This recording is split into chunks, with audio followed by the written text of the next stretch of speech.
इतनी ठंड में मुझसे उड़कर नहीं पड़ा जाता यार। कल से पक्का सुबह जल्दी उठ जाऊंगा। कभी पूछा है अपनी माँ से कि वो सुबह बिना किसी के जगाए 4 बजे क्यों और कैसे उठ जाती है? कभी पूछा है अपने पापा को नाइट शिफ्ट से आने के बाद कि पापा कहीं रात को ठंड तो नहीं लगी आपको? कभी पूछा है अपनी माँ से कि कितनी बार रसोई की जल्दीबाजी में उनकी उंगलियां जली है ये सोचकर कि कहीं खाना लेट हो गया तो बस स्टैंड पर अगली बस का वेट करना पड़ेगा। थोड़ा सा सो लो, शायद एग्जाम की टेंशन कम हो जाए। तुम टेंशन से बचने के लिए सोते हो और तुम्हारे पापा तुम्हारी ही फ्यूचर की टेंशन दूर करने के लिए जागते हैं।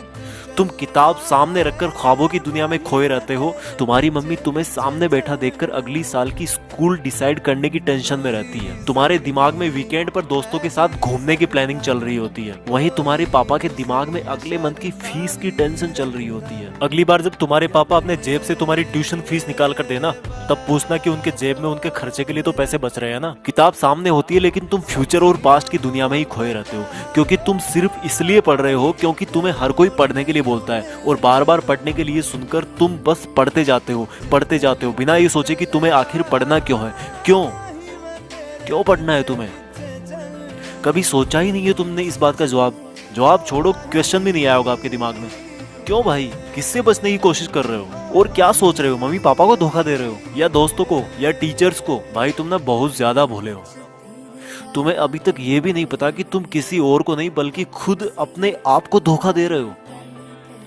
क्यों अपने आप को यार 12 लाख वाली कार के फर्जी सपने दिखा रहे हो? कोई बंगला और आईपैड नहीं मिलने वाला तुम्हें ऐसे पढ़ने का ढोंग रचा करके। ये जो मोबाइल पे तुम डेली दिन में 100 बार फेसबुक और व्हाट्सएप चेक करते हो ना, उससे कई गुना तुम्हारे मम्मी पापा तुम्हारे फ्यूचर के बारे में सोचते हैं। और जब तुम्हारा छोटा भाई या एक दिन तुम्हारा लड़का बड़ा होकर आईफोन या लैपटॉप या बाइक मांगेगा ना, तब तुम समझोगे कि बच्चे की एक जिद पूरी करने के लिए पेरेंट्स को अपने खुद के सपनों से कितना बड़ा कॉम्प्रोमाइज करना पड़ता है। और तुम्हारा पढ़ाई में मन इसलिए नहीं लग रहा क्योंकि तुम सिर्फ पास होने के लिए या फिर कहीं पर सेलेक्ट होने के लिए पढ़ते हो। भाई तुम्हें तो टाइम ही नहीं है अपने आप से 2 मिनट ये पूछने का कि आखिर सब लोग तुम्हें पढ़ने के लिए क्यों बोलते हैं। तुम्हें पढ़ाई बहुत हार्ड लगती है क्योंकि तुम्हें फेसबुक, व्हाट्सएप, इंस्टाग्राम इजी लगता है, सुबह देर तक सोना इजी लगता है, बिस्तर में लेटकर मोबाइल से पढ़ना इजी लगता है। बेटा अपने पापा को भी बोल दो कि बिस्तर में ही लेटकर ड्यूटी कर ले। अपनी मम्मी को भी बोल दो कि सुबह जल्दी उठकर परेशान होने की जरूरत नहीं है। जब तुम्हारे मम्मी पापा तुम्हारे लिए लेट करके खाना नहीं बना सकते, तुम्हारे लिए पैसे कमाने के लिए लेट कर नौकरी नहीं कर सकते, तो तुम क्या जादू मंत्र चला दोगे बिस्तर में लेटे लेटे? कल पढ़ूंगा, शाम से पढ़ूंगा, मंडे को टाइम टेबल से पढ़ूंगा, हाफ ईयरली एग्जाम के बाद पढ़ूंगा, ठंड कम होगी तब पढ़ूंगा, गर्मी कम होगी तब पढ़ूंगा, कल से जल्दी उठकर पढ़ूंगा, दोस्त के नोट्स मिलेंगे तब पढ़ूंगा, एग्जाम का ब्लूप्रिंट आएगा तब पढ़ूंगा, एग्जाम के 1 महीने पहले पढ़ूंगा,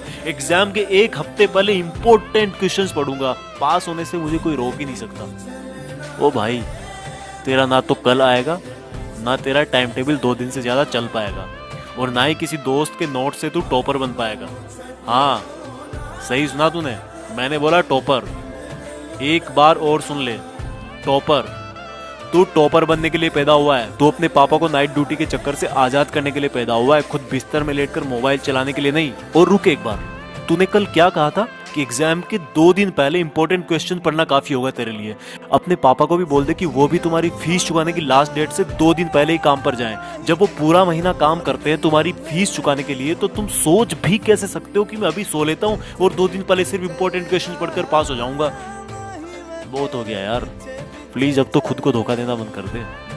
अब तो कोई वजह खोज ले कि तुझे पढ़ना क्यों है। ध्यान रख बेटा, दुनिया को तब ही अंडर रख पाएगा जब खुद को अंडर रखेगा। इस दिमाग को बोल दे कि भाई धोखा देना बंद कर तू, और सुन ले अपनी दिल की आवाज को कि तेरे लिए जिंदगी के क्या मायने हैं और उसके लिए पढ़ाई क्यों जरूरी है। किसी ने तेरा दिल तोड़ा है, किसको तुझे कुछ बन के दिखाना है।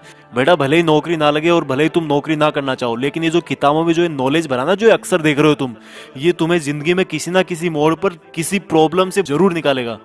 इसलिए जितने भी बड़े लोग हुए ना, उन्होंने इस बात को पहचाना है और पढ़ना कभी नहीं छोड़ा है। कल से तू सुबह जल्दी उठकर पढ़ेगा और रोज अपने पेरेंट्स, भाई बहन या रूममेट्स को सरप्राइज देगा। और ये काम तुझे अगले 30 दिन तक रोज करना है। फिर देखना अगर 31वें दिन तू उठकर अपने आप नहीं पढ़ने लगेगा तो तू दोस्तों के साथ फेसबुक, व्हाट्सएप पर टाइम वेस्ट नहीं करेगा। जितना टाइम तू फेसबुक, व्हाट्सएप पर बिताता है ना, उतना अपने मम्मी पापा के सपने जानने में लगा, जिससे तू किताबों को कभी बोरिंग नहीं समझेगा। और जिस कार को वो अभी तक छू भी ना पाए हो ना, उसमें बैठा उनको, उसमें घुमा। जिस अपार्टमेंट के गार्ड ने उनको सामने खड़ा भी ना होने दिया, उसी अपार्टमेंट को खरीद कर और तोड़कर तुम वहां पर अपना 2 मंजिल का बंगला खड़ा करके पेरेंट्स को गिफ्ट कर। जिस स्कूल जिस जगह को तुम्हारे पेरेंट्स बड़ा समझते हैं ना, वहीं पर तुम अपने ज्ञान का दबदबा बनाओगे और अपने पेरेंट्स को प्राउड फील करवाओगे। यार अब तो कुछ बड़ा कर ले, खुद का नाम कर ले, पढ़ने का मकसद ढूंढ ले और मम्मी पापा के और खुद के कुछ अधूरे सपनों और कुछ बहुत बड़े सपनों को अचीव कर ले। सोचने और करने से ही होगा, उठकर पढ़ने से होगा। आज कितना ही छोटा क्यों ना हो तू, पर कल तो नाम तेरा ही होगा। जय हिंद। इस वीडियो को हर हिंदुस्तानी स्टूडेंट तक पहुंचाएं और अगर आपको ये वीडियो अच्छा लगा तो यूट्यूब के टॉपर्स विलेज चैनल को सब्सक्राइब करें।